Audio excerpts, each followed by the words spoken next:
Hello friends, today's topic is valuation of other benefits.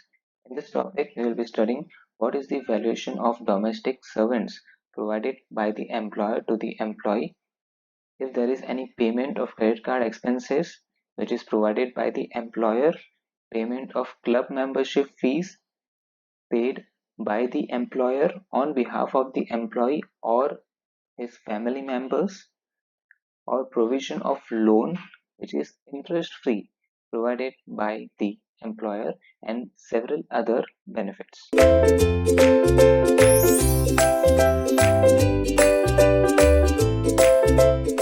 Now the next topic under the main topic salaries is the valuation of other benefits.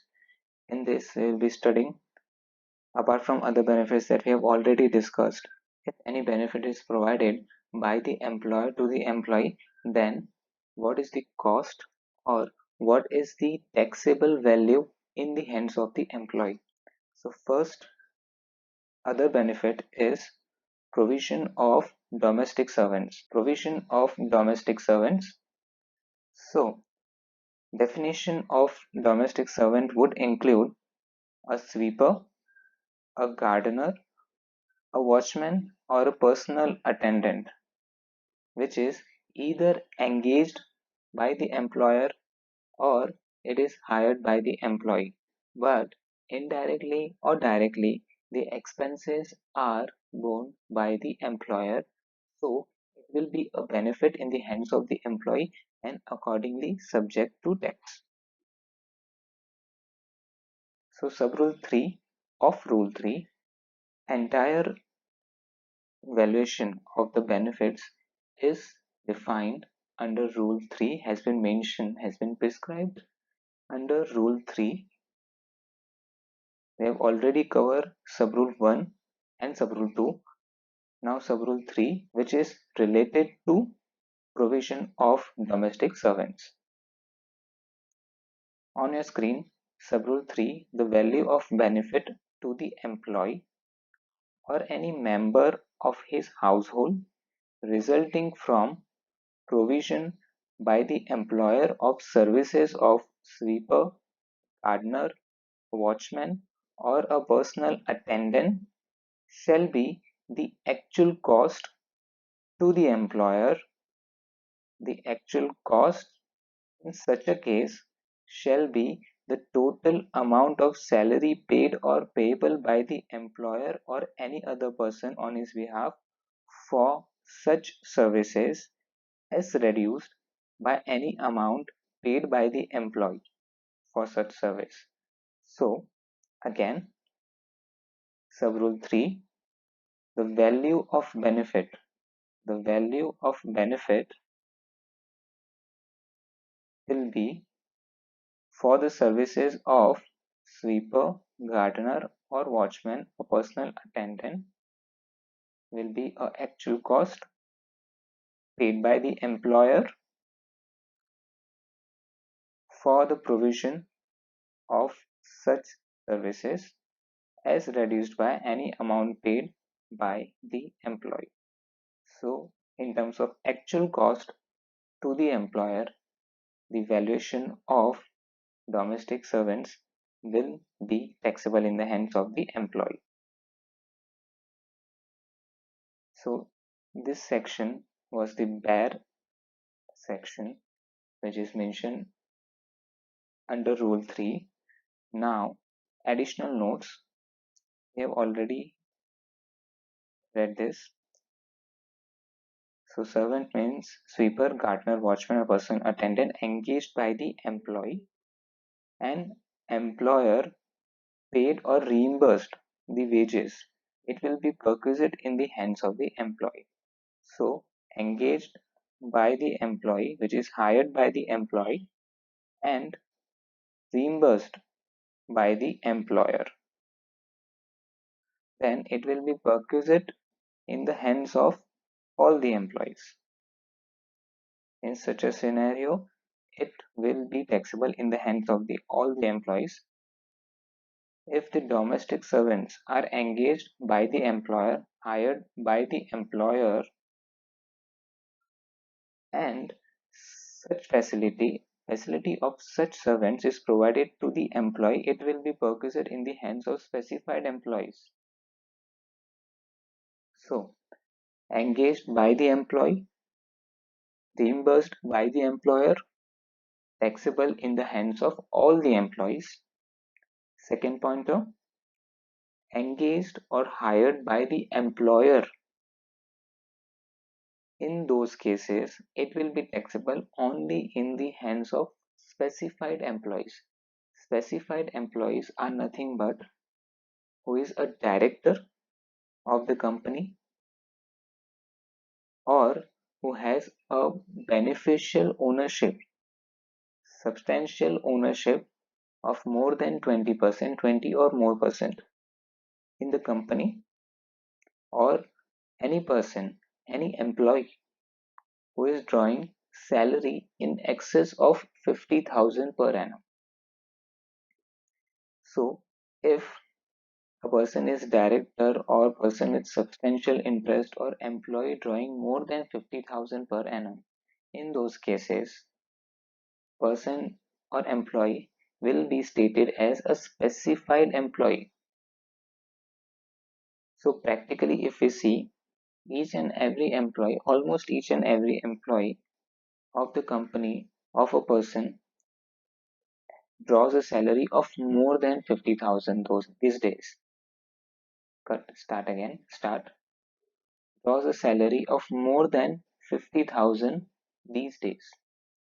So practical application of specified, cut, start again, start. Practical application of specified employees is nil. However, theoretically, if we want to understand the provision, it's that specified employees will be subject to tax to the benefit of perquisite is only when domestic servants are engaged by the employer directly. Pointer 3. The value of the benefit to the employee or any member of his household resulting from the provision by the employer of the servant shall be the actual cost to the employer as reduced by the amount paid by the employee. So it's the actual cost to the employer and it will be reduced by any amount which is paid or borne by the employee in such cases. Moving on to the next benefit. Before that, annual cut, start again, start. Before that, an example. Mr. X and Mr. Y are working for Messrs. XY Limited. As per salary fixation norms, the following perquisites were offered for Mr. X, who engaged a domestic servant. So employee is engaging over here for 500 per month. His employer reimbursed. Here there is a benefit provided where employer is reimbursing the salary of a domestic servant engaged by the employee. The entire salary paid to the domestic servant, that is 500 per month, is reimbursed by the employer. Mr. Y, he was provided with a domestic servant. So here employer has engaged the domestic servant.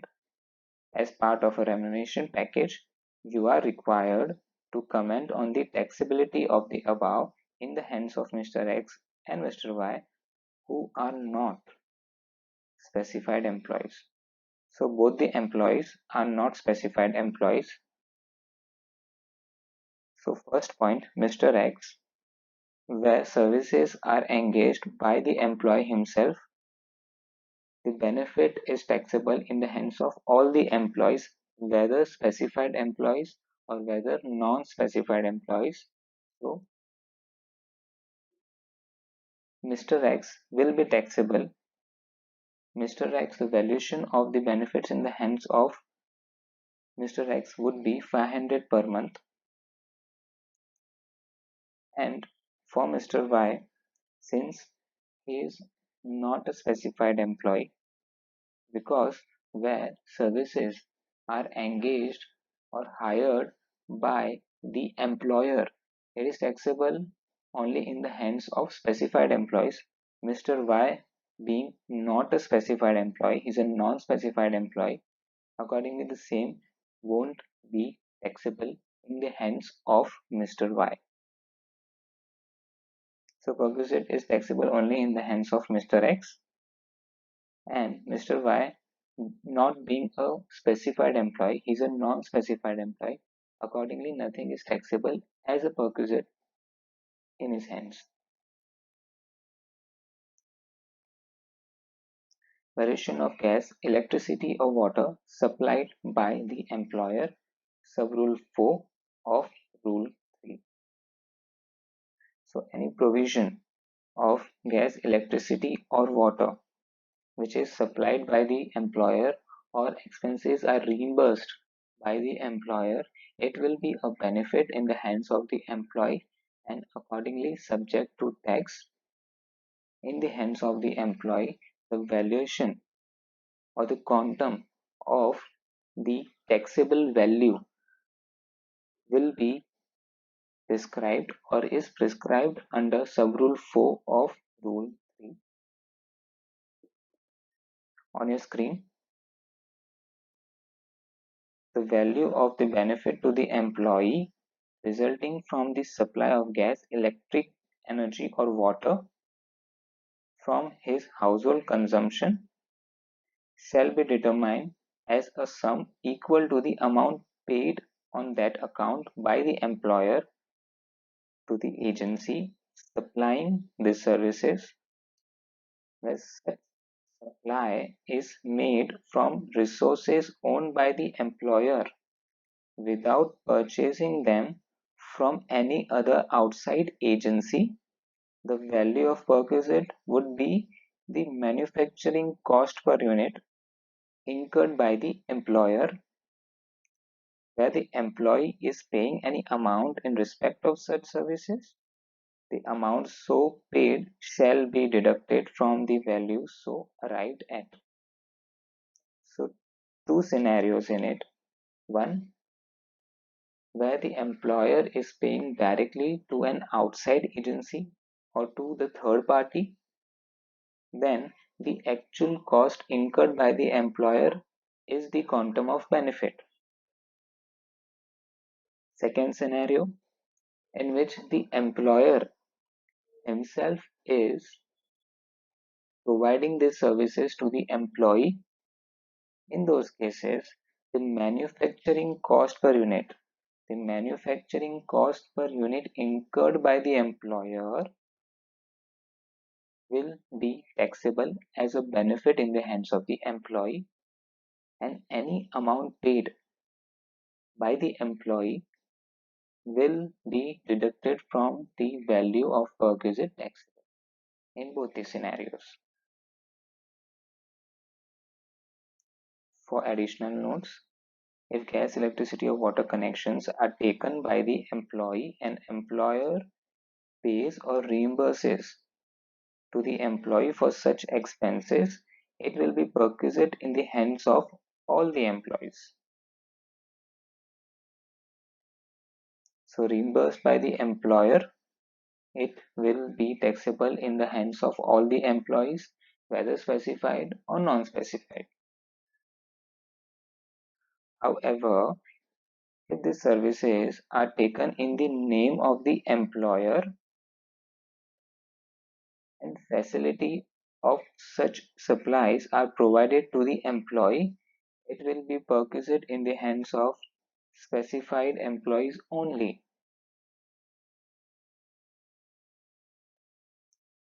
If payment is made to agency supplying gas, electricity, etc., amount paid by the employer to the agency supplying the gas, electric energy or water is the value of benefit paid by the employer, if supply is made from the resources owned by the employer. In those cases, manufacturing cost per unit incurred by the employer is the value of benefit derived by the employee, and amount paid by the employee is reduced from the total value of benefit provided. So it could be either two form, again it could be either two form of services provided to the employee, either through third party or by the employer himself. So in both the scenarios, there are different way of deriving the value. In the first way, the actual cost incurred by the employer is the value of benefit, and where the employer himself provides the services, in those cases, the manufacturing cost per unit is the value of benefit. And in both the scenarios where any amount is recovered from the employee, where any amount is paid by the employee, then that will be reduced from the value of benefit.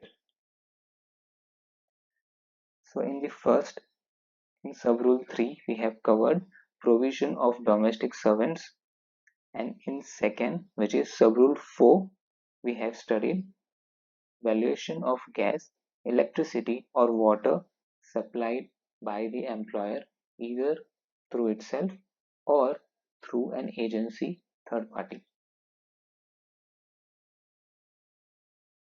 Now sub-rule 5, which is nothing but valuation of free or concessional education facilities.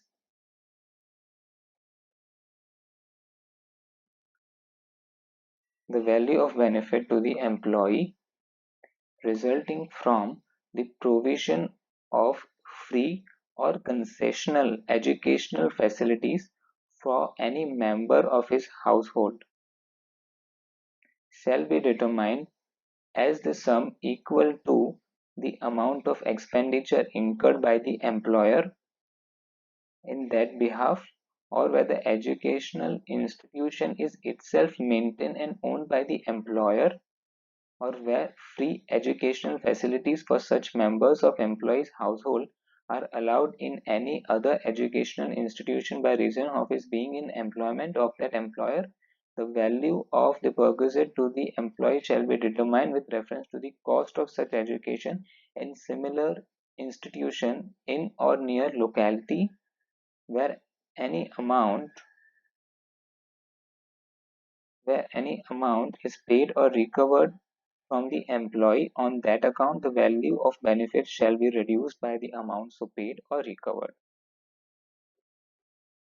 provided that where the educational institution itself is maintained and owned by the employer and free educational facilities are provided to the children of the employee, or where such free educational facilities are provided in any institution by reason of his being in employment, nothing contained in this sub-rule shall apply if the cost of such education or value of such benefit per child does not exceed 1000 rupees per month.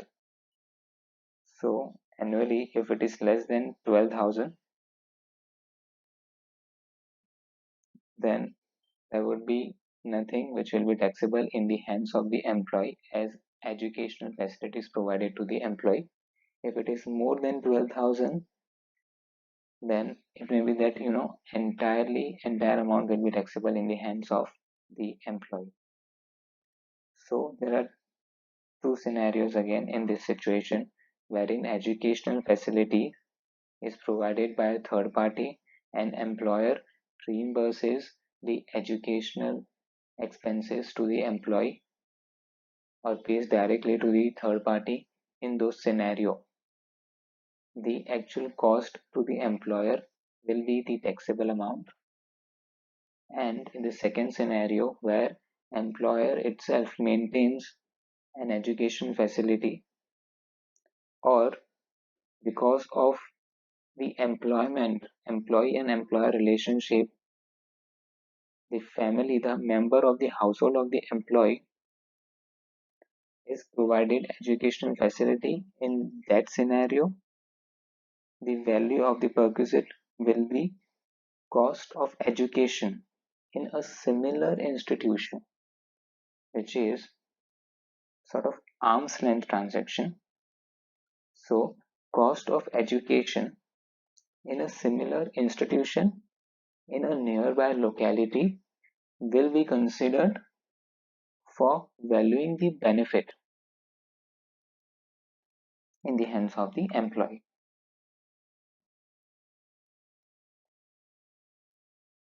So, simplify two categories are: first is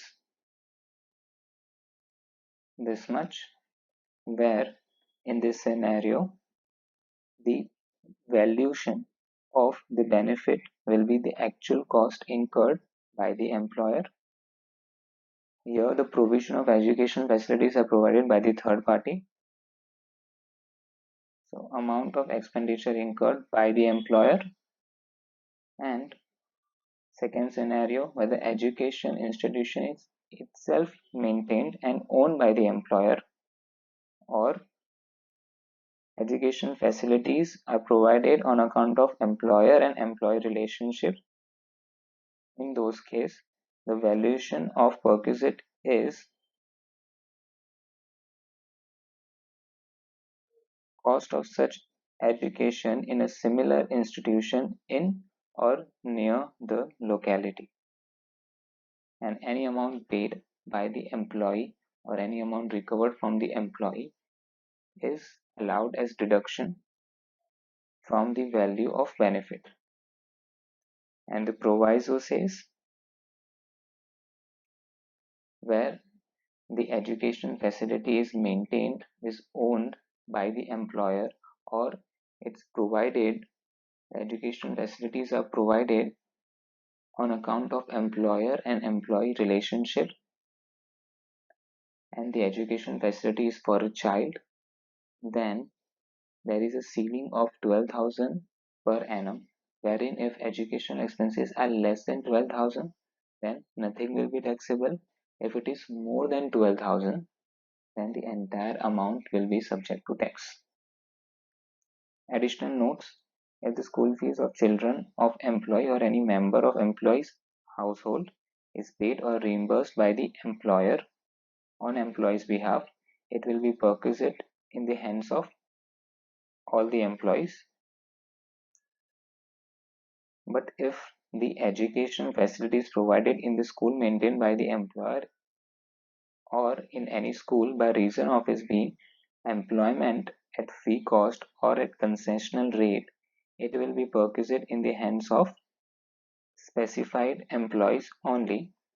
So here also you can see there is a bifurcation, wherein the cost, if reimbursed by the employer directly to the third party, then it will be taxable in the hands of all the employees. However, if education facilities are maintained by the employer, or education is provided on account of employer and employee relationship, in that scenario, the amount will be taxable, the benefit will be taxable in the hands of specified employees only. And again, the distinction between the specified and non-specified employees, if you see the practical application, it is nil. Theoretically, we will have to understand that what is taxable in the hands of all employees and what is taxable in the hands of specified employees.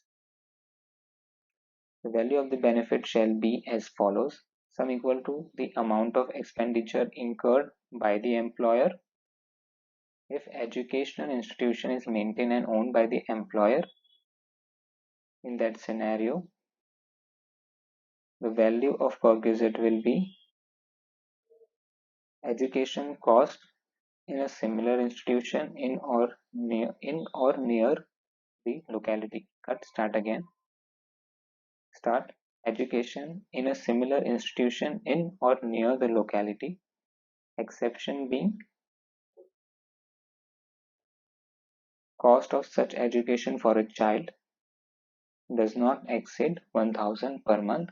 This limit is applicable per child. 12,000 per annum limit is applicable per child, as reduced by the amount paid or recovered by the employee. Now, friends, the next provision, which is related to free or concessional tickets under sub-rule 6 of rule 3. In this category, the employer is engaged in the business of provision of carriage of passenger or goods, and such employer provides his employee free or concessional tickets for journey which is personal or private in nature. So on the screen, the value of any benefit or amenity resulting from the provision by any employer who is engaged in the carriage of passenger or goods to an employee or to any member of his household for personal or private journey, which is free of cost or at concessional fare in any conveyance which is owned, leased, or made available by any other arrangement by such employer for the purpose of transport of passengers or goods, shall be taken to be the value at which such benefit or amenity is offered by such employer to the public, as reduced by the amount, if any, paid or recovered from the employee for such benefit or amenity. So here there is only one scenario where the employer is in the business of carriage of passengers or goods, and such employer provides his employee free or at concessional rate journey which is private or personal. He makes arrangement for a conveyance which either is owned by the employer or leased or through any other arrangement. In such cases, the value of benefit will be derived in cases where the employer, considering a scenario where an employer is providing services to the general public. So it's again a sort of arm's length transaction wherein the services, if the employer was providing to the general public what he would have charged, that will be compared with the services which is provided to the employee, and the value will be similar to the services which are provided to the general public. The value at which such benefit or amenity is offered by such employer to the public is important over here, and obviously the amount which will be reduced from the valuation of perquisite is any amount recovered from the employee, provided that nothing contained in this sub-rule shall apply to the employees of airline or the railways. Let's start again. Employees of an airline or the railways. So employer who is who has an airline or a railway authority, any provision of such services by such employer to the employee, there is nothing which will be taxable as a perquisite in the hands of the employee. Additional notes: value of any benefit amenity resulting from the provision by an employer who is engaged in the carriage of passenger or goods to any employee or any member of his household for personal or private journey which is free of cost or at concessional fare in any conveyance owned by the employer, leased by the employer, or made available through any other arrangement by such employer for the purpose of transport of passengers or goods. Value in such cases is the services which is offered by the employer to the general public, as reduced by the amount recovered from the employee, and nothing is taxable to the employees of airline or the railways. Next perquisite is the valuation of other fringe benefits under sub-rule 7. Section 17(2)(8) states that where there is any other valuation, any other benefit which is provided by the employer, then the same will be prescribed, and accordingly whatever is prescribed, it will be taxable in the hands of the employee.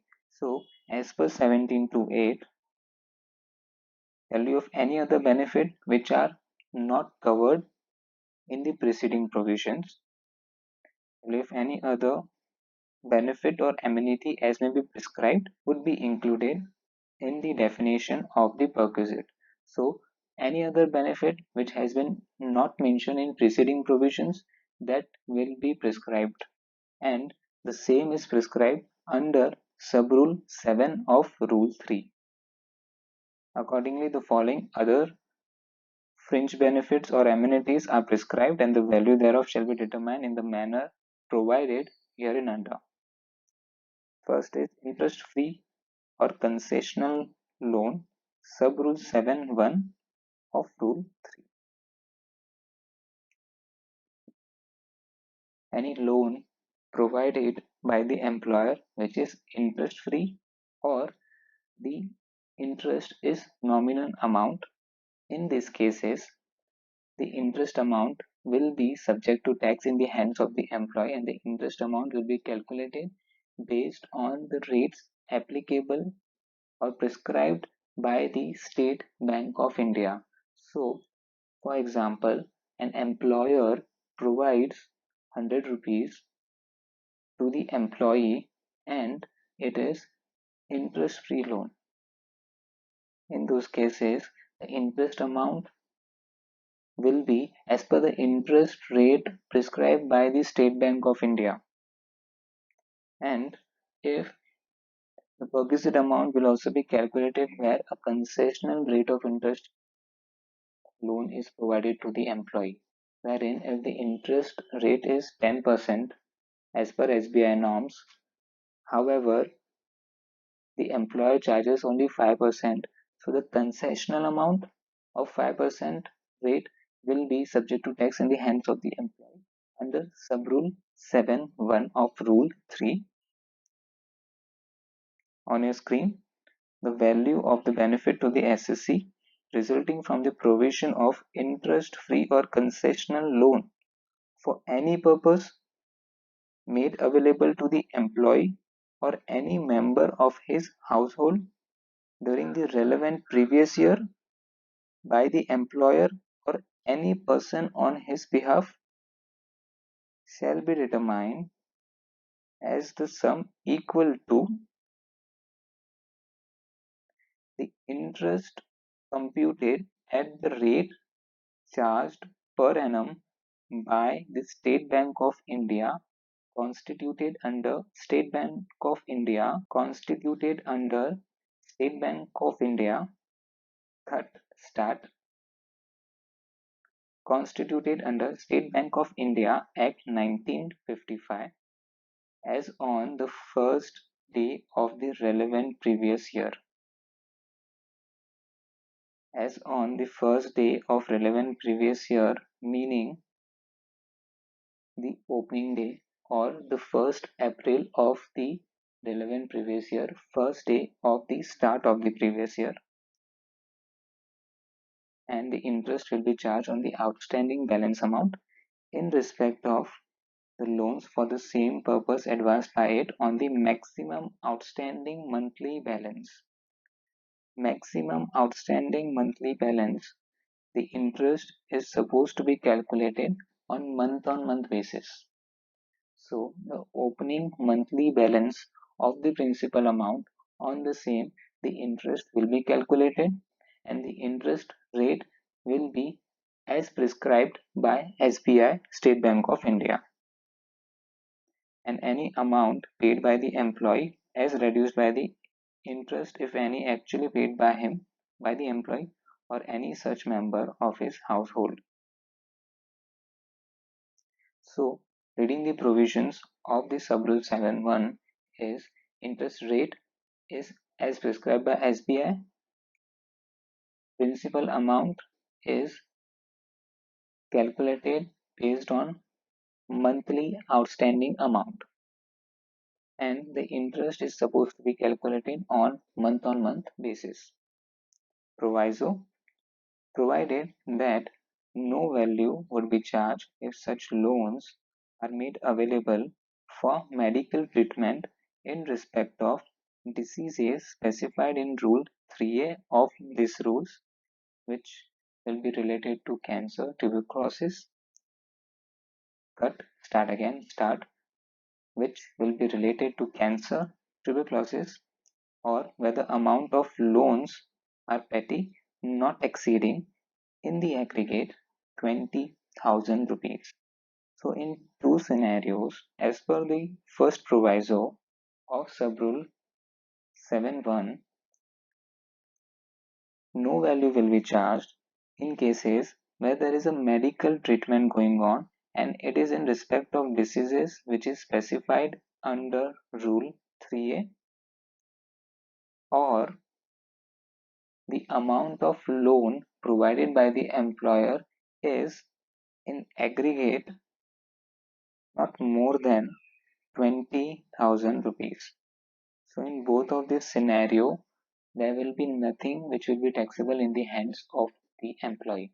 So if the loan amount is less than 20,000, then no interest is to be calculated, even if the loan provided, the 20,000 amount provided, it's interest free or a concessional rate of interest is provided. Next proviso provided further that where the benefit relates to the loans made available for medical treatment referred to above, the exemption so provided shall not apply to so much of the loan as has been reimbursed to the employee under medical insurance scheme. So, second point is related to the insurance amount which has been claimed by the employer and received by the employee, which has been claimed by the employee and received by him. So any insurance amount received on the medical treatment by the employee, in those cases there will be sort of benefit provided to the employee, and accordingly the amount which is reimbursed to the employee in the form of insurance receipt, insurance claim amount, in that scenario, that amount will be subject to tax in the hands of employee. Having the interest amount on the same will be calculated as a benefit. Provided further that, reading the proviso again, that the benefit relates to the loans made available for medical treatment referred to above, the exemption so provided shall not apply to so much of the loan as has been reimbursed to the employee under any medical insurance scheme. The amount that has been reimbursed will be treated as loan, which is interest free, and accordingly interest on the same will be calculated as per Sub-Rule 7.1.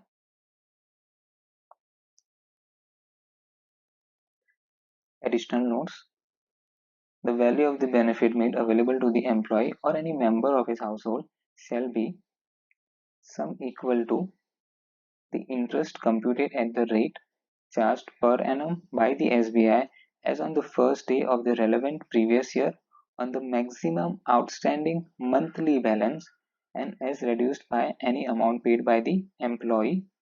Maximum outstanding balance means the aggregate outstanding balance for each loan as on the last day of each month. So any outstanding balance which is monthly is to be calculated. Interest amount will be calculated on the monthly outstanding balance. No value will be charged if such loans are available for medical treatment in respect of prescribed diseases, cancer, tuberculosis, etc., or where the amount is not exceeding in aggregate 20,000. Further, the benefit relates to the loans made available for medical treatment referred to above. Start. Medical treatment referred to above, the exemption so provided shall not apply to so much of the loan as has been reimbursed to the employee under any medical insurance scheme. Illustration: Mr. A has taken an interest-free loan of 10 lakhs from his company. The amount is utilized by him for purchasing a house on 30th June 2018. The house is self-occupied. As per the scheme of the company, loan would be recovered in 40 equal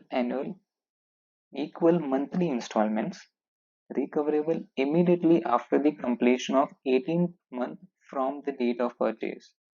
18th month from the date of purchase will be June 2018. 30th June 2018 is the date of purchase. 18 months from there on is July, August, September, October, November, December. 6 months plus 12 months, which is 18 months. So 1st Jan 2020. 1st Jan 2020 would be the first month from which the employee will start paying the interest amount. Will start paying the EMI or the equal monthly installments. Assuming the SBI lending rate, similar loan on 1st of April 2019, on the first day of the relevant previous year, was 9.75. Calculate the perquisite value of such loan in the hands of Mr. A for the assessment year 2021. Is it possible to get a deduction of perquisite value of interest under section 24B? Does it make any difference if the house is given on rent? So, couple of other scenarios which will be covered subsequently. First, we will have to solve this question, which is calculate the perquisite value of such loan in the hands of Mr. A. So, starting the solution, you can see in the question there will be two scenarios in which the day from which the employee starts paying the installments and the period before he starts paying the EMI. So from 1st April to 31st of December 2019, it was this period that the principal amount is not changing, and from Jan to March, on month basis, the principal amount would change. Accordingly, the interest amount also would change.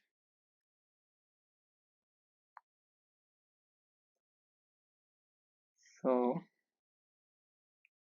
elaborating this point, we are supposed to calculate the perquisite value of such loan. What is the interest amount that is subject to tax in the hands of the employee?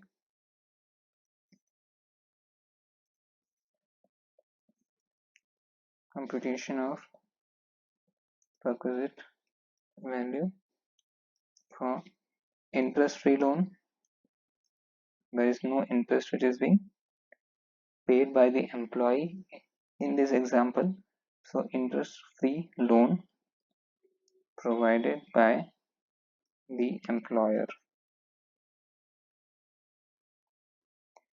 First scenario would be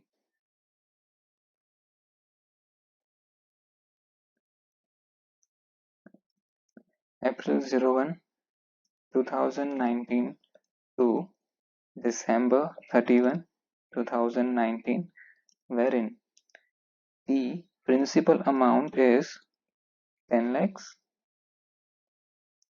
and the interest rate is 9.75%. It is a per annum figure and we require only for 9 months. So this will be divided by 12 into 9 months. The interest amount should be from April to December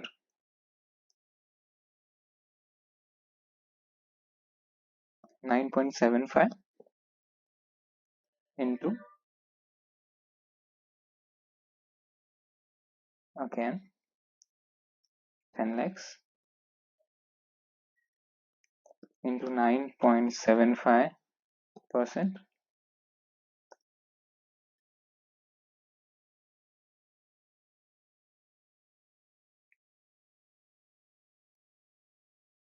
again 10 lakhs into 9.75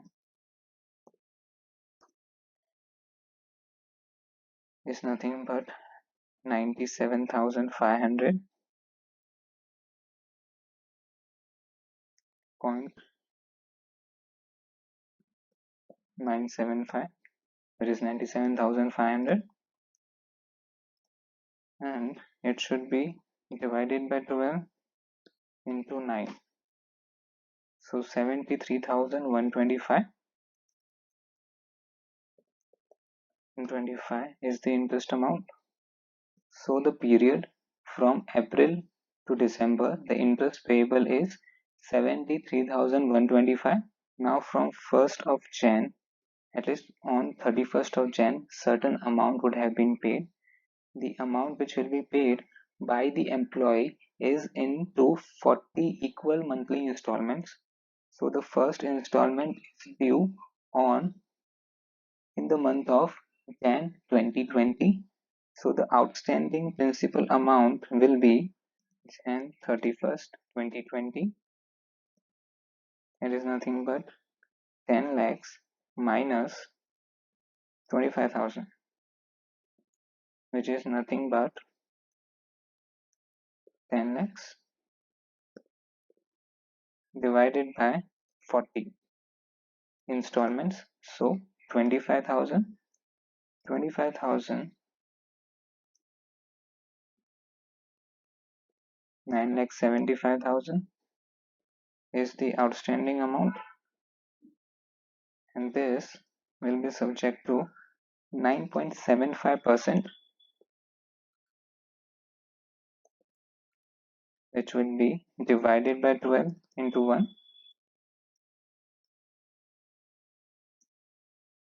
So 9,75,000 into 9.75% divided by 12, 7,922. 7,922 is the interest amount payable for the month of Jan. For the month of Feb 2020, 975 minus 25,000, it's nothing but 9,50,000 into 9.75%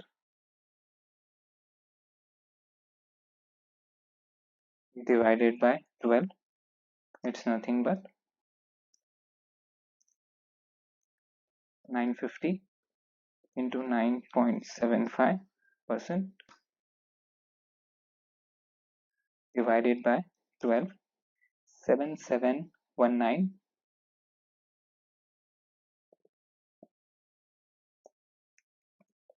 March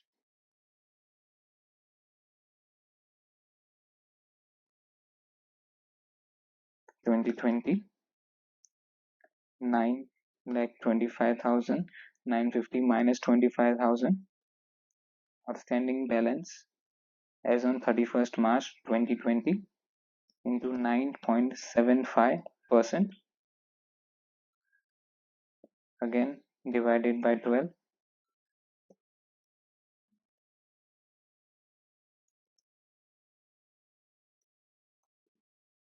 It's nothing but 9,25,000 into 9.75% divided by 12. 7516. 7516.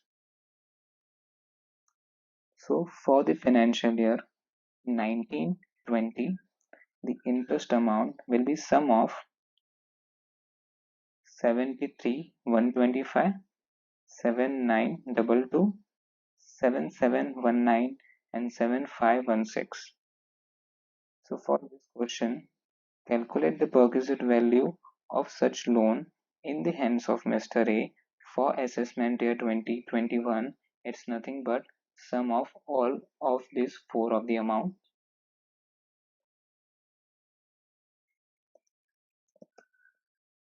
Total perquisite value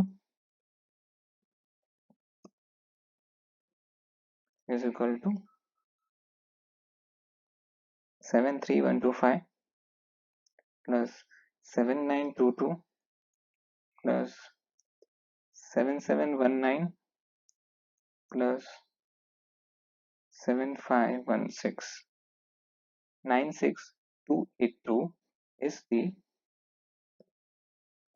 perquisite value which is taxable in the hands of the employee for the assessment year 2021. Now the next question, there were two other parts as well, which is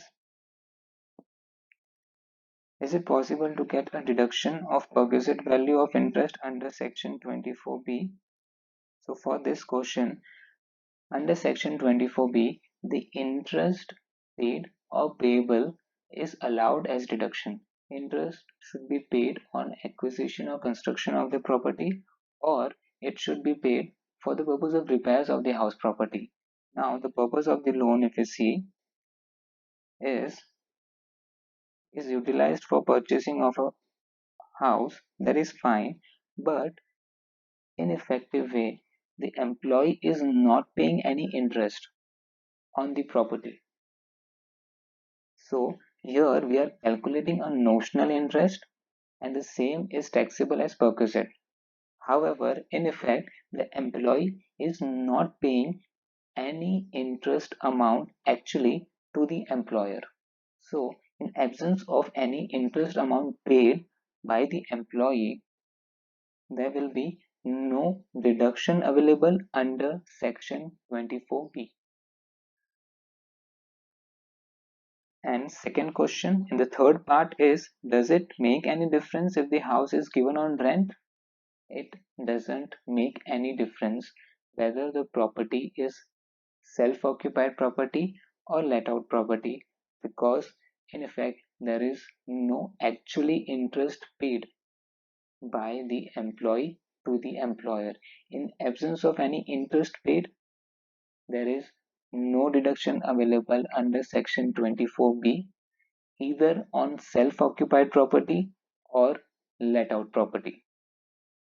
So in this question, in this illustration, we have studied how to calculate the maximum monthly balance, and the interest amount is to be calculated on month basis if the employee is paying EMI equal monthly installments to the employer. Then the principal amount will change on month basis, and the interest is to be calculated on maximum outstanding monthly balance, and the interest rate will be as prescribed by the SBI. The next topic is traveling, touring and accommodation as per sub rule 7.2 of rule 3. So in this we'll be studying what is the amount of value of perquisite wherein the reimbursement is on account of traveling, touring and accommodation by the employee or any member. Cut start by the employee or any of the member of his household for the purpose of personal tour, which is holiday.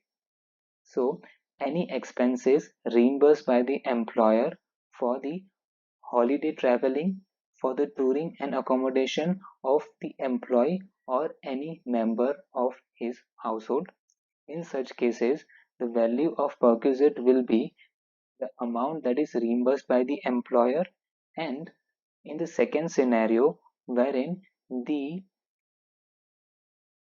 holiday package or the holiday destination is maintained by the employer itself, in those cases, the other agencies services, the facilities provided by the other agencies to the general public will be compared, and that will be the value of perquisite. So, two scenarios. First, when the employer reimburses the amount of the value will be the amount reimbursed, and second is where the employer itself maintains the holiday destination. In those cases, the value charged by other agencies will be the perquisite value. On your screen, the value of traveling, touring, accommodation, or any other expense paid for or borne or reimbursed by the employer for any holiday availed by the employee or any member of his household other than concession or assistance referred to in Rule 2B of these rules. Rule 2B is leave travel concession. So, any leave travel concession, any exemption claimed by the employee under LTA, LTC, leave travel concession, in those cases, that amount will be exempt, which is prescribed as per Rule 2B, shall be determined as the sum equal to the amount of expenditure incurred by such employer in that behalf.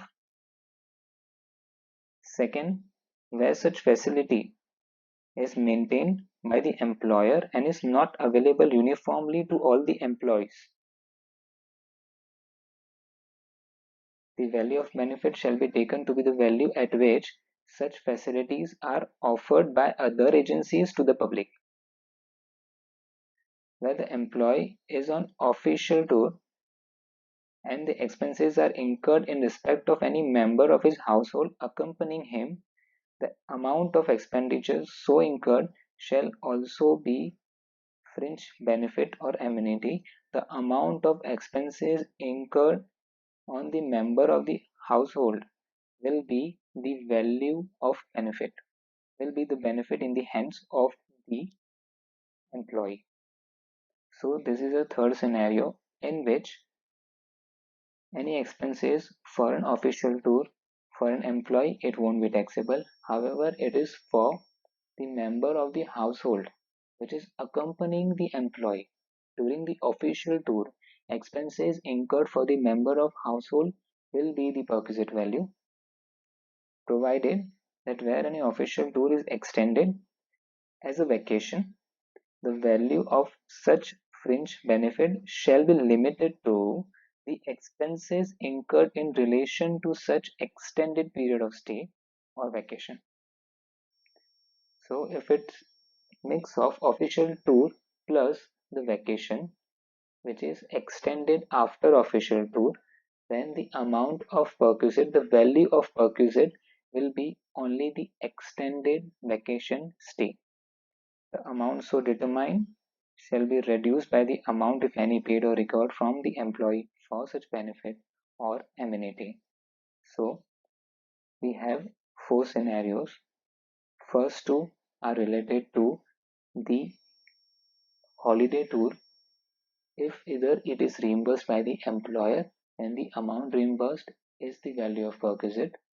Second, if the holiday destination is maintained by the employer, in that case, the value charged by other agencies to the general public will be the value of perquisite.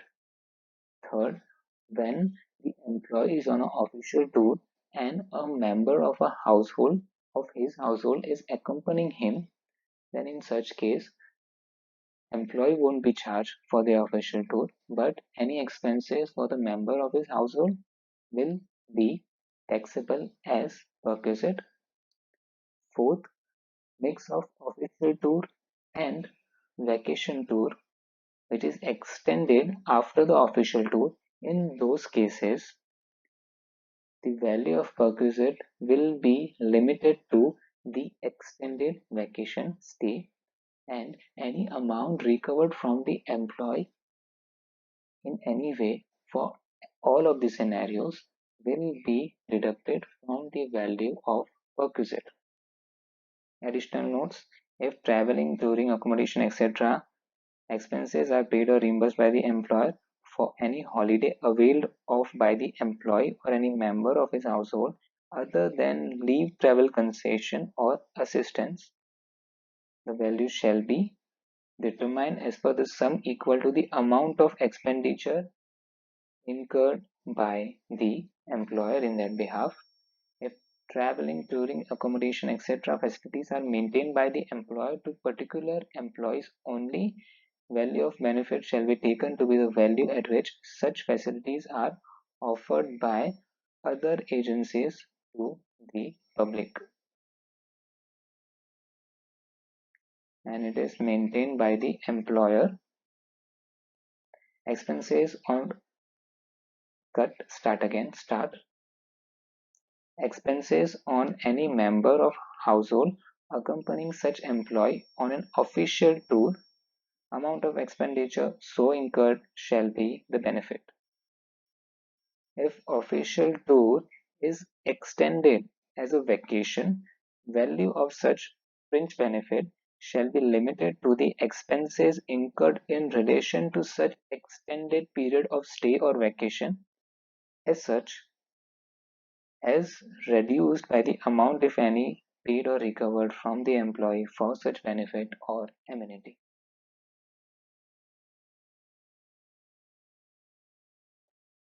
So the next subrule is subrule 7.3, which is related to free or concessional food or non-alcoholic beverages. So in this part, friends, we will be studying what the benefit is provided by the employer to the employee in terms of free or concessional food, which could be during the lunch, which will be during the cut start all over again from the break, which I had stated as start. Friends, in this section, we will be studying if any food or non-alcoholic beverages, which is coffee or tea, is provided by the employer to the employee.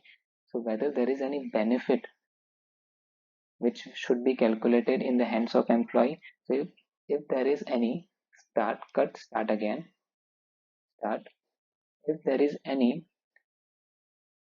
food which is provided by the employer during the working hours, whether the same is exempt or taxable, and if it is taxable, then is there any limit on the taxability? I mean, is there any monthly amount or daily amount which is exempt in the hands of the employee, and thereafter if that limit exceeds, the entire amount is taxable in the hands of the employee?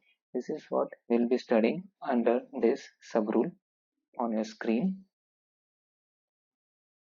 The value of free food and non-alcoholic beverages provided by the employer to an employee shall be the amount of expenditure incurred by such employer. The amount determined shall be reduced by the amount, if any, paid or recovered from the employee for such benefit or amenity.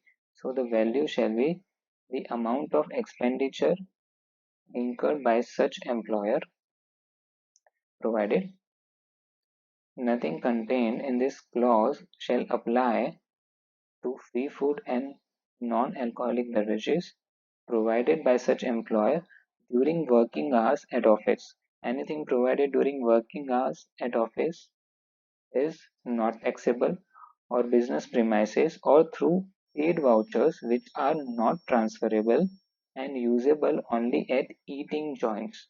You might have heard Sudoksu coupons which are provided.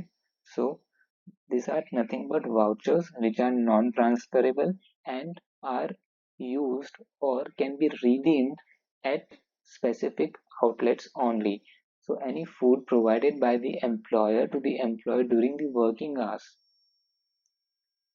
or in the business premises or through start or through paid vouchers which are used at a selective joints to the extent to the extent the value thereof in either case meaning these benefits provided during working hours at office or business premises or through paid vouchers.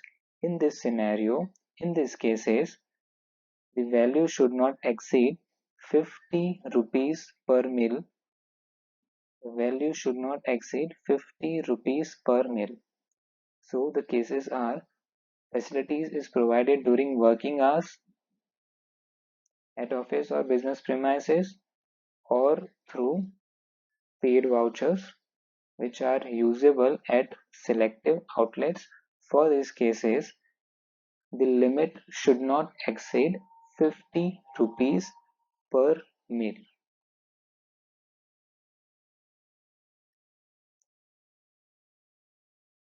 Or to tea or snacks provided during working hours, or to free food and non-alcoholic beverages during working hours provided in a remote area or an offshore installation.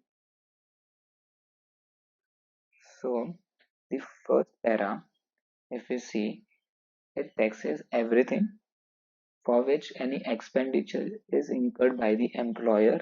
In the proviso, we can see there are exceptions provided wherein food and non-alcoholic beverages start wherein food and non-alcoholic beverages provided by the employer during the working hours at office or business premises, or paid vouchers given by the employer, is exempt provided the limit doesn't exceed 50 rupees per meal. And thereafter, exception is also to a tea or snacks provided during working hours, or to a free food and non-alcoholic beverages provided by the employer to the employee during working hours provided in a remote area or offshore installation. Additional notes: the value of free food and non-alcoholic beverages provided by the employer to the employee shall be the amount of expenditure incurred by such employer as reduced by the amount recovered from the employee. However, the following will not be treated as a perquisite: free food and non-alcoholic beverages provided by such employer during working hours at office or business premises, or through paid vouchers which are not transferable and usable only at eating joints, to the extent the value thereof in either of the case does not exceed 50,000 per meal, or tea or snacks provided during working hours. These are exempt, these are not taxable. Free food and non-alcoholic beverages during working hours provided in a remote area or an offshore installation area. Moving on to the next part, which is value of gift or voucher or token in lieu of such gift, wherein any gift provided by the employer is taxable as perquisite if the value of the same is exceeding 5,000 annually in aggregate. If it is less than 5,000, then nothing is taxable in the hands of the employee. If it is more than 5,000, then the entire amount will be subject to tax in the hands of the employee. On your screen, the value of any gift or voucher or token in lieu of which such gift may be received by the employee or by a member of his household on ceremonial occasions or otherwise from the employer shall be determined as the sum equal to the amount of such gift, provided where the value of such gift, voucher, or token, as the case may be, is below 5,000 rupees in the aggregate during the previous year, the value of perquisite shall be taken as nil. So if it is below 5,000 in aggregate during the previous year, the value of perquisite will be taken as nil. Additional notes: received by the employee or by a member of his household on ceremonial occasions or otherwise from the employer shall be determined as sum equal to the amount of such gift. and value below 5,000 in the aggregate during the previous year, the value of perquisite will be nil. Next subrule is subrule 7.5, credit card expenses. In this case, the employer where the employee pays any credit card bill, cut, start again, start. In the case of credit card expenses, the employee is reimbursed the corporate membership fees or the monthly statement fees which he has incurred through the corporate credit card. So the expenses related to the membership fees of the credit card and the expenses incurred through the card are borne by the employer. If these expenses are reimbursed by the employer, then that will be treated as benefit in the hands of the employee and accordingly subject to tax. However, if the expenses are incurred for the official purpose, if the expenses are incurred through the credit card through official purpose for official purpose, in those scenario, nothing will be taxable in the hands of the employee provided certain documentation are kept by the employer to substantiate the claim that the same is incurred for the official purpose by the employee. On the screen, the amount of expenses including membership fees and annual fees incurred by the employee or any member of his household which is charged to a credit card including any add-on card provided by the employer or otherwise paid for or reimbursed by such employer shall be taken to be the value of perquisite, cut, start again, start, shall be taken to be the value of perquisite chargeable to tax as reduced by the amount, if any, recovered from the employer, from the employee. So it includes membership fees, annual fees incurred by the employee or any member of his household which is charged to a credit card, including it includes the add-on card also which is provided by the employer or otherwise and the same is reimbursed by the employer. The value which is reimbursed will be taken as the credit card expenses provided that there shall be no value of such benefit where expenses are incurred only and exclusively for official purposes. Provided for official purposes expenses incurred, the following conditions are to be fulfilled. First, complete details in respect of such expenditure are maintained by the employer, which may, amongst other things, include the date of expenditure and the date of the nature of expenditure. So, employer is supposed to maintain a complete detail things, a complete log of things where the date of expenditure and the nature of expenditure are required to be maintained amongst other things so that the employer at the time of scrutiny is able to substantiate that indeed the expenses were for official purpose. Also, the employer gives a certificate for such expenditure to the effect that same was incurred wholly and exclusively for official purpose. The expenses were incurred wholly and exclusively for the performance, but start again, start, for the performance of official duties.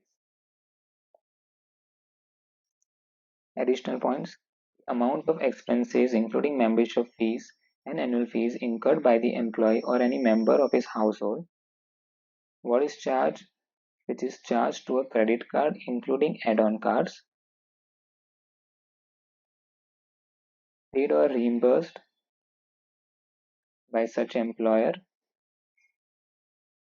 shall be taken to be the value of perquisite to tax as reduced by the amount, if any, paid or recovered from the employee. However, if it is for official purpose, the same won't be treated as perquisite provided if following conditions are fulfilled. First is maintain a complete log of details in respect of date of expenditure incurred, nature of expenditure, for example, and the employer is supposed to give a certificate to the effect that expenses are indeed incurred for official purposes. So, in a nutshell, the credit card expenses, if it is for personal use, any expenses incurred thereon or any charges which is related to the credit card, cut, start again, start, or any charges, start again, start, any charges related to the credit card which is charged on the credit card and the same is paid by the employer. In those cases, the entire amount will be subject to tax in the hands of the employee. And the second scenario is where the credit card is used for official purposes. In those cases, nothing will be taxable provided certain conditions are fulfilled by the employer. Club expenditure, valuation of the perquisite, where there is a case of reimbursement of club expenditure by the employer. Club expenditure could be in the form of the initial corporate membership fees, or it could be an annual membership fees for the for availing the club facilities by the employee. And if any expenditure is reimbursed by the employer which is related to the club expenditure facilities availed by the employee or any member of his household, in such cases the entire amount will be subject to tax in the hands of the employee as perquisite under sub-rule 7(6). And after that start and after that there may be a scenario in which, if club membership, if club expenditure are reimbursed to all the employees uniformly, so in such scenario the expenditure won't be taxable in the hands of all the employees. Also, if there is any initial membership fees paid by the employer, in certain cases, even that will be exempt in the hands of the employee as perquisite. On your screen, the value of benefit to the employee resulting from the payment or reimbursement by the employer of any expenditure incurred, including the amount of annual or periodical fee in a club by him or by a member of his household shall be determined to be the actual amount of expenditure incurred or reimbursed by such employer on that account. So actual amount of expenditure incurred or reimbursed will be the taxable value of perquisite. The amount so determined shall be reduced by the amount, if any, paid or recovered from the employee for such benefit or amenity, provided that where the employer has obtained corporate membership of the club and the facility is enjoyed by the employee or any member of his household, the value of perquisite shall not include the initial fee, paid for acquiring such corporate membership fees. So, when you obtain a corporate membership fees, there is a initial fee which is supposed to be paid. An initial fee could be in terms of 20 to 30 lakh, even 20 to 30 lakh. So it's kind of, a capital expenditure, you can say. Just for example, I'm saying that it is a huge amount, in which case to acquire the membership of the club facilities, a initial corporate membership fees is supposed to be paid. Such fees are not to be considered as a perquisite. And club expenditure, in practical terms, apart from the initial corporate membership fees, may also include an annual or periodical fee. Such annual or periodical fee will be subject to tax as perquisite. Nothing contained in this clause shall apply if such expenditure is incurred wholly and exclusively for business purposes, and the following conditions are satisfied. Complete details in respect of such expenditure are maintained by the employer, which may, amongst other things, include the date of expenditure, nature of expenditure, and its business expediency. And the employer gives a certificate for such expenditure to the effect that the same was incurred wholly and exclusively for the performance of official duties.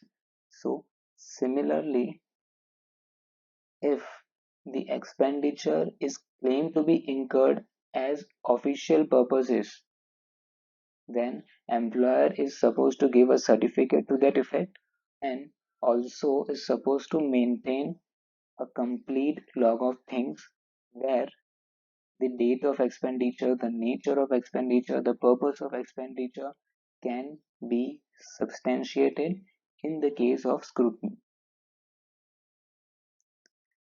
Nothing contained in this clause shall apply for the use of health club, sports, and similar facilities provided uniformly to all employees by the employer.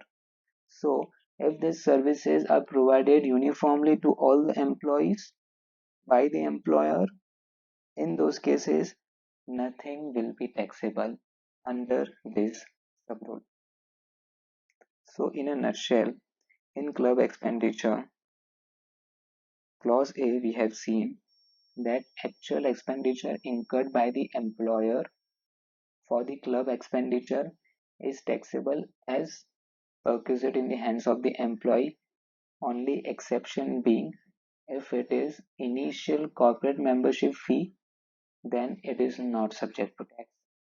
Clause B, if the expenditure is incurred wholly and exclusively for business purposes, and if certain conditions are satisfied by the employer, then nothing will be taxable in the hands of the employee. Clause C, if these services, facility services, are provided uniformly to all the employees, then nothing will be taxable under this sub-rule. Additional notes: the value of benefit to the employer resulting from the payment or reimbursement by the employer of any expenditure incurred, including the amount of annual or periodical fee in a club, is subject to tax. It may be provided to him, to the employee himself, or any member of his household. The amount taxable perquisite shall be the actual amount of perquisite, actual amount of expenditure incurred or reimbursed by such employer as reduced by amount recovered from the employee. However, where the employer has obtained corporate membership of the club and facilities enjoyed by the employee or any member of his household, the value of perquisite shall not include the initial fee, paid for acquiring such corporate membership fees. Corporate membership. Further, if such expenditure is incurred for business purposes, it won't be treated as perquisite provided certain details are satisfied by the employer. There would be no perquisite for use of health club, sports, similar facilities provided uniformly to all the employees.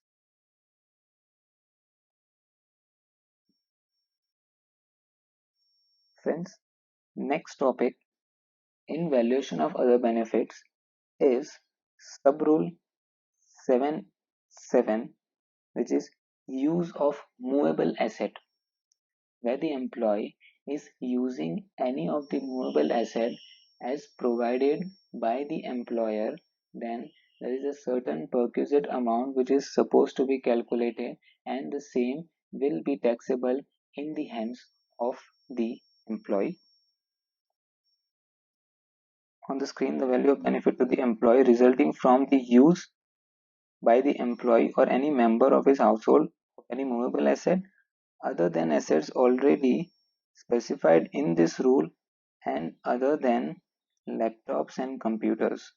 These are the exception wherein laptops and computers won't be counted as movable assets for the purpose of this sub rule, which is using the movable asset belonging to the employer or hired by him shall be determined to be 10% per annum. For using the movable assets, the perquisite value is 10% per annum of the actual cost of the asset, where the asset is owned by the employer. Where the asset is hired by the employer, the amount of rent or charge paid by the employer will be the perquisite value, as the case may be, as reduced by the amount recovered from the employee. So if the movable asset is owned by the employer, 10% of the asset value per annum is the perquisite value. If the asset is hired by the employer, then the hiring charges, the rental charges paid on the movable asset which is used by the employee is the perquisite value, and any amount recovered from the employee will be reduced from the total perquisite value. Valuation of perquisite is determined as under asset provided, use of laptops and computer, the value of benefit will be nil. Movable assets other than laptops and computers, assets which are already specified in the preceding provisions, which are covered in preceding rules, won't be covered over here. Anything which is not specified is covered in movable asset, and accordingly the value will be 10% of the actual cost where the asset is owned, where the asset is hired by the employer, amount of rental charges paid by the employer. Amount paid by the employer shall be deducted. This was regarding usage of movable assets, where in the case where the movable asset is transferred to the employee. In a cases where the movable asset is transferred to the employee, the actual cost to the employer is depreciated. The normal wear and tear is depreciated for year on year. The actual value, for example, is 100 rupees and it was used for 3 years. Then a normal depreciation rate, normal wear and tear rate, which is prescribed under cut, start again, start, which is prescribed under this sub rule. The percentage will be specified in this sub rule, and that is supposed to be deducted year on year, similarly as depreciation is deducted from the actual cost. Similarly, the rate which is specified under this sub rule is deducted from the actual cost to the employer, and a value is derived, WDV value you can say, the net value derived after deducting the depreciation amount in the year of transfer will be the value of perquisite in the hands of the. So movable asset would be like certain assets would be using a straight line method and certain assets will be using a WDV method for arriving at the value of the asset, which will be taxable in the hands as perquisite in the hands of the employee. On the screen, the value of benefit to the employee arising from transfer of any movable asset. This subrule speaks of the transfer, and subrule 77 states the use of movable asset. There is no transfer in that. Transfer provisions related to movable asset is covered in subrule 7.8 of rule 3. The value of benefit to the employee arising from the transfer of movable asset belonging to the employer directly or indirectly to the employee or any member of his household shall be determined to be the amount representing the actual cost of such assets to the employer as reduced by the cost of normal wear and tear. Reduced by the cost of normal wear and tear calculated at the rate of 10% of such cost for each completed year during which such asset was put to use by the employer. Again, reduced by the actual cost to the employer is reduced by the cost of normal wear and tear calculated at the rate of 10%. The rate of percentage, the prescribed rate of percentage is 10%, which is in general terms is a depreciation rate. 10% of such cost for each completed year. For each completed year, the year should be completed entirely. If any fraction, it will be ignored.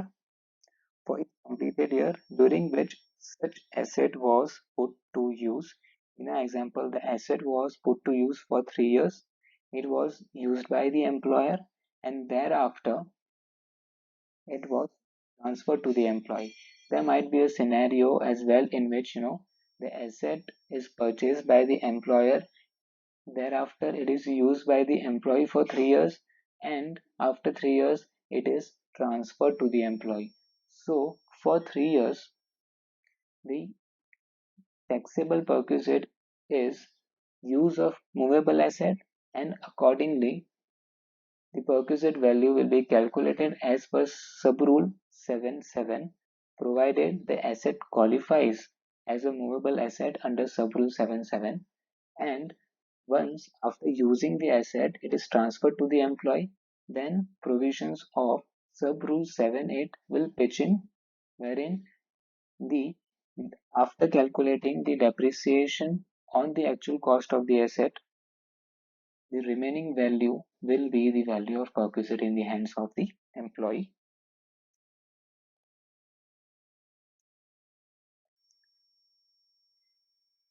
During which such asset was put to use by the employer and as further reduced by the amount, if any, recovered from the employee, provided that nothing in the case provided that in the case of computer and electronic items, the normal wear and tear will be calculated at the rate of 50%.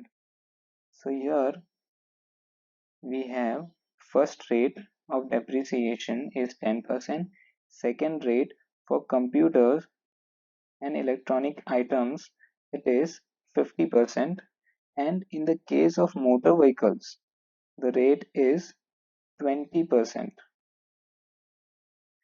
By the reducing balance method, it is nothing but WDV method. So there are three rates available. First, 50% for computers and electronic items, 50% of WDV of the asset. Second, motor car, which is 20% of the WDV of the asset, WDV of the motor car. Third is the miscellaneous category, wherein 10% of the cost of the asset is the depreciation amount and the value remaining thereafter is the value of perquisite. So 10% is a straight line method and 50% and 20% for computers and motor car respectively is WDV method, which has been mentioned in the sub-rule as reducing balance method. Additional notes: value of perquisite is determined as under computers and electronic items. Depreciated value of asset is 50% on WDV for each completed year of usage. Motor car is 20% on WDV for each completed year of usage. And any other asset is nothing but 10% on straight line method SLM for each completed year of usage. Amount paid by the employee shall be deducted from the value of perquisite determined as above. So next is the illustration. Find out the taxable value of perquisite from the following particulars in the case of an employee to whom the following assets held by the company were sold on 13th June 2019. In the financial year 1920, the same has been transferred by the employer to the employee. So the cost of purchase for the employer in May 2017 was car was 8,72,000, laptop was 1,22,500, and furniture was 35,000. And the sale price, the transfer price, which is recovered from the employee. Transfer price or the sale price, which is recovered from the employee for each and every asset, is mentioned, which is 5,15,000 for car, 25,000 for laptop, and 10,000 for furniture. It's a cut start. The assets were put to use by the company from the day these were purchased, meaning we have to apply a depreciation rate from the month of purchase, from the year of purchase. So the year of purchase is May 2017, and we have to calculate the depreciation rate for each completed year of usage. Each completed year of usage will be starting from May 2017. First year is May 17 to June 16, May 17 to April 18, May 18 to April 19 will be the second year. So in all, the completed year of service, the completed year of usage are 2 years, because after April 19, the asset was sold in June 13 June 2019, the asset was sold. So completed year of usage is for 2 years. On your screen,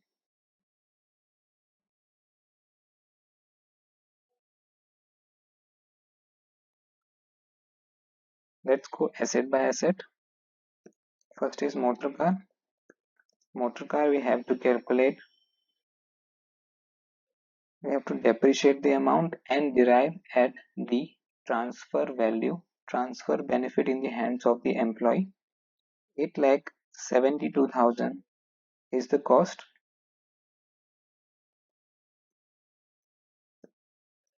Cost price 8,72,000.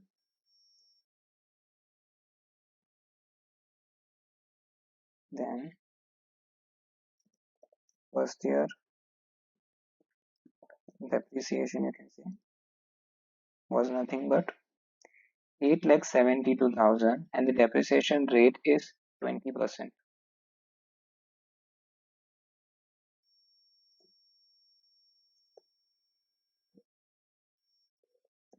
And WDV method is to be adopted.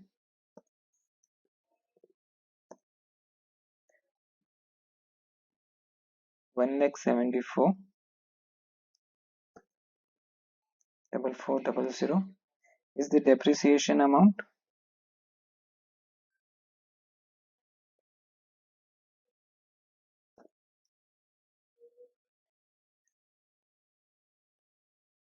Value as on, you can say, April 30, 2018 is nothing but 72,697,600.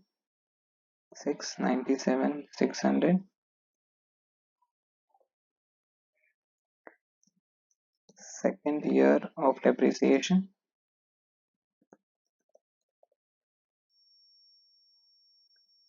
it's nothing but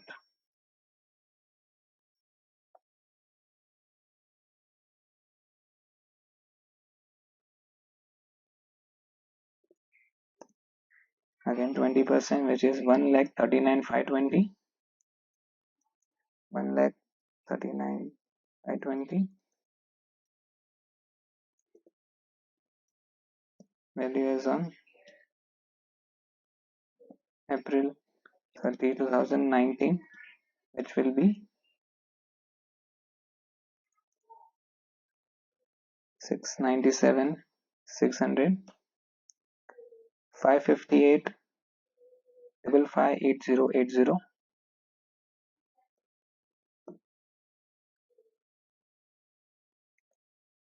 and this will be compared. So this is the value of the asset, WDV value of the asset in the financial year 1920, in which year the asset is transferred. This will be compared amount recovered from employee, which is the sale price mentioned over here, 5,15,000, and taxable perquisite, taxable perquisite for motor car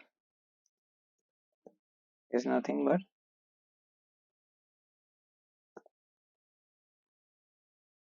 5,15,000 is the sale price, 43,080,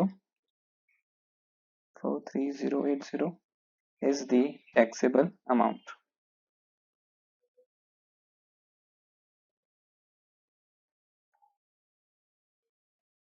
So for motor car, the taxable perquisite is 43,080. Then the next asset is laptop. Cost price. In examination, what you can do is, what you will have to do is cost price, first year of depreciation. The contents of the wordings could be, normal wear and tear.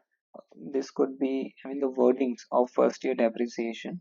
There is no specific format to it, but as far as possible, you can use the wordings which are mentioned in the direct of the section, where rules that mentioned specifically in the rules. The word specifically used for WDV, it is used reducing balance method. For depreciation, they are terming it as normal wear and tear. So probably you can use, you it is recommended that you should be using these words only in the examination. Also, in the examination, as far as the format is concerned for this solution, it can be like particulars, and as you move towards your right hand side, it will be columns, three further columns. In the first column, it is motor car, second, laptop, and third, furniture. And the particulars for each and every asset will remain the same. In our example, due to the constraint which I am mentioning in the comment, I will have to mention asset by asset, and also when I go asset by asset, this will help you out in understanding the provisions more clearly. So moving on, laptop cost price is 122,500.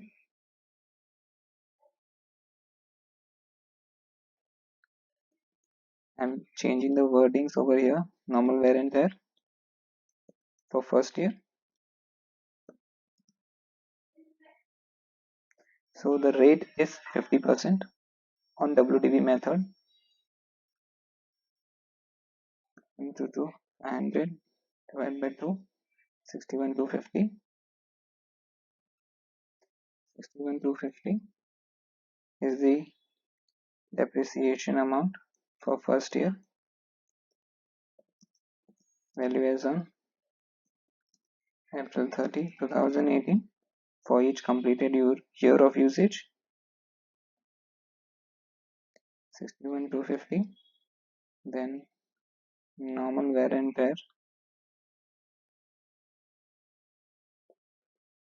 for second year.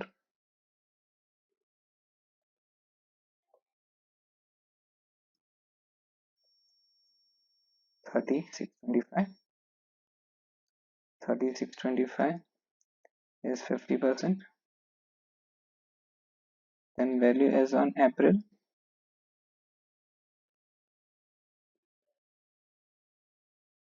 2019 is nothing but 3625 is the value of the asset which is transferred, and this will be compared with amount recovered from the employee,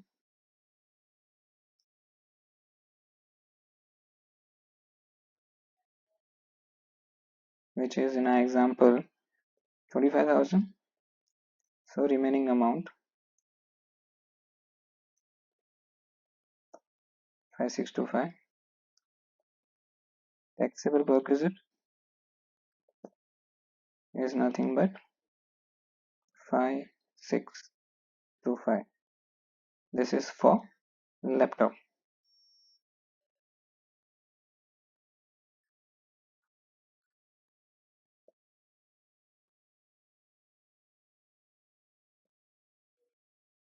And now the last asset, which is furniture.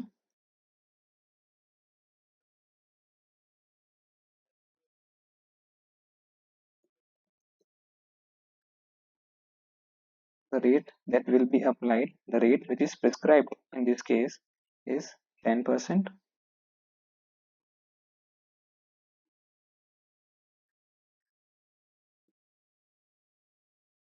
Cost price is nothing but 35,000. Normal wear and tear for first year will be 10%, and on the cost price of the asset 3,500,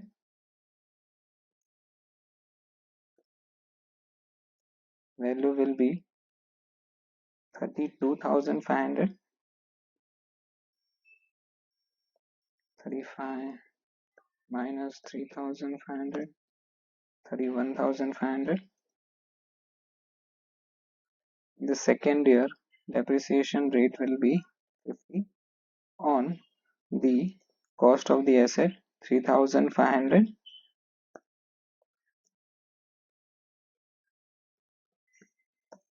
28,000 will be the value in the second year. 28,000. So amount recovered from the employee is 10,000, and accordingly 18,000 will be the taxable perquisite for furniture. So friends, in this example we have seen for car, WDV method is to be used at 20%, which is prescribed as per rule. For laptop we have to use 50% on WDV method, and for other assets, in this example furniture, we have to use 10% on a straight line method, as a straight line method.